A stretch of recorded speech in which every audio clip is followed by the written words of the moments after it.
Hi friends, welcome to harshithapranavikitchen. ಇವತ್ತಿನ ರೆಸಿಪಿನಲ್ಲಿ ನಾನು egg rice ಹೇಗೆ ಮಾಡೋದು ಅಂತ ತೋರಿಸ್ತೀನಿ. ತುಂಬಾ ಈಸಿ, ತುಂಬಾ ಟೇಸ್ಟಿ. ಬನ್ನಿ ಹೇಗಂತ ನೋಡೋಣ. ಅಲ್ಲಿವರೆಗೂ ಯಾರೆಲ್ಲ ಹೊಸದಾಗಿ ನನ್ನ ಚಾನಲ್ನ ನೋಡ್ತಾ ಇದ್ದೀರಿ, ಇನ್ನೂ ಸಬ್ಸ್ಕ್ರೈಬ್ ಆಗಿಲ್ಲ ಅಂದರೆ ಪ್ಲೀಸ್ ಸಬ್ಸ್ಕ್ರೈಬ್ ಆಗಿ. ಇಂಗ್ರೀಡಿಯೆಂಟ್ಸ್ ಏನೇನಂತ ನೋಡೋಣ. ನಾನಿಲ್ಲಿ ಒಂದು 2 ಈರುಳ್ಳಿನ ದಪ್ಪ ಸೈಜಿಂದ ಉದ್ದುದ್ದಾಗಿ ಕಟ್ ಮಾಡಿ ಇಟ್ಕೊಂಡಿದ್ದೀನಿ. ಒಂದು ಸ್ವಲ್ಪ ಕ್ಯಾಪ್ಸಿಕಮ್ ತೊಗೊಂಡಿದ್ದೀನಿ, ಒಂದು ಅರ್ಧ ಕಪ್ಪಷ್ಟು. ಇದು ಬಂದು ಆಪ್ಷನಲ್ಲು. ಇಲ್ಲಿ ಒಂದು 5-6 ಹಸಿಮೆಣ್ಸಿನ್ಕಾಯಿನ ತೊಗೊಂಡಿದ್ದೀನಿ. ನಿಮಗೆ ಖಾರ ಎಷ್ಟು ಬೇಕೋ ಅಷ್ಟು ನೋಡಿ ತೊಗೊಳ್ಳಿ. ಇಲ್ಲಿ ಒಂದು 2 ಟೇಬಲ್ ಸ್ಪೂನಷ್ಟು ಶುಂಠಿ ಮತ್ತು ಬೆಳ್ಳುಳ್ಳಿನ ನಾನು ತುರಿದು ಇಟ್ಕೊಂಡಿದ್ದೀನಿ. ಪೇಸ್ಟ್ ಇದ್ದರೆ ಅದನ್ನು ಕೂಡ ಹಾಕ್ಕೋಬೋದು. ಒಂದು ಸ್ವಲ್ಪ ಕೊತ್ತಂಬರಿ, ಒಂದು 5-6 ಟೇಬಲ್ ಸ್ಪೂನಷ್ಟು ಎಣ್ಣೆನ ತೊಗೊಂಡಿದ್ದೀನಿ. ಎಣ್ಣೆ ಸ್ವಲ್ಪ ಜಾಸ್ತಿನೇ ಇರಬೇಕು. ಇಲ್ಲಿ ಒಂದು ಅರ್ಧ ಟೇಬಲ್ ಸ್ಪೂನಷ್ಟು ಗರಂ ಮಸಾಲ ಪೌಡರು ಮತ್ತು ಒಂದು ಅರ್ಧ ಟೇಬಲ್ ಸ್ಪೂನಷ್ಟು ಪೆಪ್ಪರ್ ಪೌಡರು ಮತ್ತು ರುಚಿಗೆ ತಕ್ಕಷ್ಟು ಉಪ್ಪು ಮತ್ತು ಒಂದು ಅರ್ಧ ಟೇಬಲ್ ಸ್ಪೂನಷ್ಟು ರೆಡ್ ಚಿಲ್ಲಿ ಪೌಡರು. ಮೆಣಸಿನ್ಕಾಯಿನೂ ಹಾಕಿರ್ತೀವಿ, ಸೊ ಖಾರದ ಪುಡಿ ಎಷ್ಟು ಬೇಕಷ್ಟು ನೋಡಿ ಹಾಕ್ಕೊಳ್ಳೋಣ. ಇಲ್ಲಿ ನಾನು ಒಂದು 9 ಮೊಟ್ಟೆನ ತೊಗೊಂಡಿದ್ದೀನಿ. ಈಗ ಹೇಗೆ ಮಾಡೋದು ಅಂತ ನೋಡೋಣ ಬನ್ನಿ.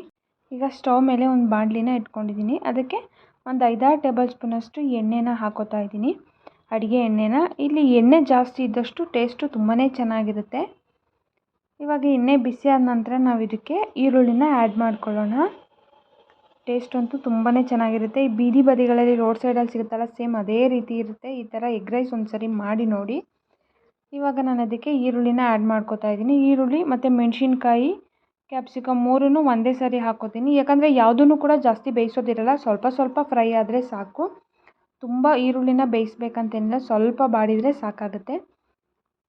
ಸ್ವಲ್ಪ ಫ್ರೈ ಮಾಡ್ಕೊಳ್ಳೋಣ. ಇಲ್ಲಿ ಕ್ಯಾಪ್ಸಿಕಮ್ ಬಂದು ಆಪ್ಷನಲ್ಲು, ನಿಮಗೆ ಇಷ್ಟ ಆಯ್ತಂದರೆ ಹಾಕೋಬೋದು, ಬೇಡ ಅಂದರೆ ಸ್ಕಿಪ್ ಮಾಡ್ಬೋದು. ಹಾಕಿದರೂ ಕೂಡ ಟೇಸ್ಟು ಚೆನ್ನಾಗಿರುತ್ತೆ. ಇದರಷ್ಟೇ ಹಾಕ್ಕೊಳ್ಳಿ, ಇಲ್ಲಾಂದರೆ ಈರುಳ್ಳಿ ಮೆಣಸಿನ್ಕಾಯಿ ಹಾಕಿದರೂ ಕೂಡ ನಡೆಯುತ್ತೆ. ಇದನ್ನು ತುಂಬ ಬೇಯಿಸೋದೇನು ಬೇಡ, ಫುಲ್ ಬ್ರೌನ್ ಕಲರ್ ಬರೋ ಥರ ಸ್ವಲ್ಪ ಫ್ರೈ ಮಾಡಿಕೊಂಡ್ರೆ ಸಾಕು. ಖಾರನೂ ಅಷ್ಟೇ, ನಿಮಗೆ ತುಂಬ ಸ್ಪೈಸಿ ಬೇಕಂದರೆ ಮೆಣಸಿನ್ಕಾಯಿನ ಇನ್ನೂ ಸ್ವಲ್ಪ ಜಾಸ್ತಿ ಹಾಕೋಬೋದು.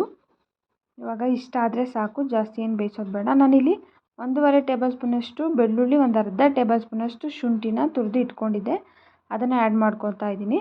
ಇದನ್ನು ಅಷ್ಟೇ ಸ್ವಲ್ಪ ಹಸಿ ವಾಸನೆ ಹೋಗೋವರೆಗೂ ಫ್ರೈ ಮಾಡ್ಕೊಳ್ಳೋಣ. ಶುಂಠಿ ಬೆಳ್ಳುಳ್ಳಿ ಪೇಸ್ಟ್ ಇತ್ತಂದರೆ ಅದನ್ನು ಕೂಡ 1-2 ಟೇಬಲ್ ಸ್ಪೂನಷ್ಟು ಹಾಕ್ಕೊಳ್ಳಿ. ಇದನ್ನು ಅಷ್ಟೇ ಸ್ವಲ್ಪ ಚೆನ್ನಾಗಿ ಫ್ರೈ ಮಾಡ್ಕೊಳ್ಳೋಣ. ಸ್ವಲ್ಪ ಹಸಿ ವಾಸನೆ ಹೋದರೆ ಸಾಕಾಗುತ್ತೆ. ಇವಾಗ ಆಗಿದೆ. ನನಗೆ ಇದಕ್ಕೆ ಮೊಟ್ಟೆನ ಹಾಕೋತಾ ಇದ್ದೀನಿ.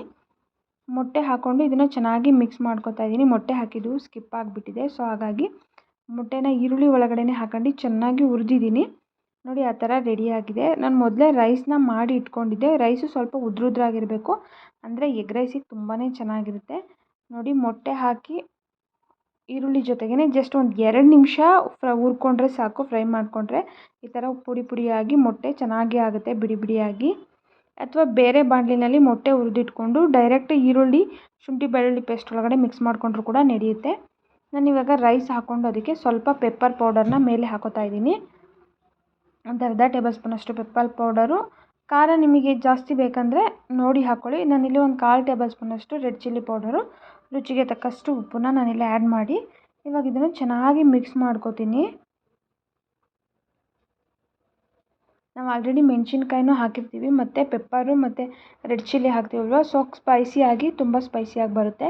ಇನ್ನೂ ಖಾರ ಬೇಕಂದರೆ ಎಕ್ಸ್ಟ್ರಾ ನೀವು ಈರುಳ್ಳಿ ಫ್ರೈ ಮಾಡುವಾಗ ಮೆಣಸಿನ್ಕಾಯಿನೇ ಕೂಡ ಜಾಸ್ತಿ ಹಾಕೋಬೋದು.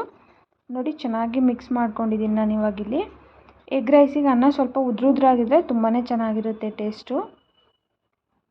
ಈಗ ಎಗ್ ರೈಸ್ ರೆಡಿಯಾಗಿದೆ.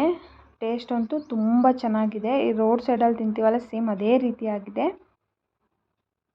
ಇವಾಗ ನಾನೊಂದು ಪ್ಲೇಟಿಗೆ ಸರ್ವ್ ಮಾಡ್ಕೋತಾ ಇದ್ದೀನಿ. ವಿಡಿಯೋನ ಯಾರೆಲ್ಲ ನೋಡ್ತಾ ಇದ್ದೀರಾ ಇನ್ನೂ ಸಬ್ಸ್ಕ್ರೈಬ್ ಆಗಿಲ್ಲ ಅಂದರೆ ಪ್ಲೀಸ್ ಸಬ್ಸ್ಕ್ರೈಬ್ ಆಗಿ. ಹಾಗೆ ನಿಮ್ಮ ಫ್ಯಾಮಿಲಿ ಫ್ರೆಂಡ್ಸಿಗೂ ಕೂಡ ಶೇರ್ ಮಾಡಿ, ಸಬ್ಸ್ಕ್ರೈಬ್ ಮಾಡಿಸಿ.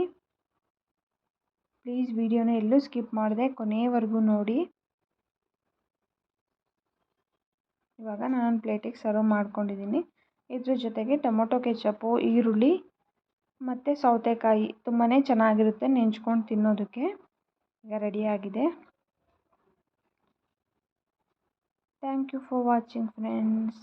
ಮತ್ತು ಮುಂದಿನ ರೆಸಿಪಿಯೊಂದಿಗೆ ಭೇಟಿಯಾಗೋಣ. ಅಲ್ಲಿವರೆಗೂ ಕಾಯ್ತಾ ಇರಿ. ಬಾಯ್.